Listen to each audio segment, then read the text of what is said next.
I have for a while now been wondering why more often than not, I start something full of energy, an art project, a business, even a relationship, only to lose interest halfway and walk away. This, for the person going through it, and even for those around them, can be incredibly frustrating and sometimes confusing. To make matters worse, it can also be costly. You invest time, money, and energy into something new, fully believing this will be the one you finally see through to the end, only to stop all over again. And after a while, it doesn't just feel like a bad habit. It starts to feel like a pattern you can't break. You truly envy those who seem to have the conviction and tenacity to finish what they start. If that sounds familiar, you're not lazy. There's actually a psychological reason behind it. This pattern, starting strong but never finishing, is more common than you think. Today, I'm going to break down why it happens, and more importantly, how you can fix it. Let's start with what's really going on in your brain. When you begin something new, your brain releases dopamine, the feel-good chemical linked to excitement and reward. That's why the beginning feels amazing.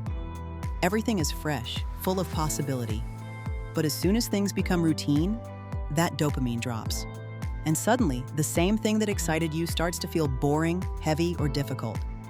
This is especially common in people with traits linked to attention deficit hyperactivity disorder, ADHD, where the brain constantly seeks novelty.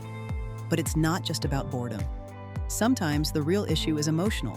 As you get deeper into something, the stakes become real. Now there's a chance you could fail, or even succeed and have new responsibilities. That's when fear quietly shows up. So instead of facing that discomfort, your brain finds an easy escape: quitting. There's also perfectionism. If something can't be done perfectly, your mind would rather abandon it than risk doing it wrong. Here's the truth most people don't realize. Finishing things has very little to do with motivation. It has everything to do with structure. Motivation gets you started, but systems are what carry you to the end. If you rely only on feeling motivated, you'll always quit when that feeling fades. And it always fades. So how do you break the cycle? First, stop chasing excitement and start expecting boredom. The middle phase of anything meaningful is always repetitive, and that's not a sign to quit. It's a sign you're on the right track. Second, make things smaller.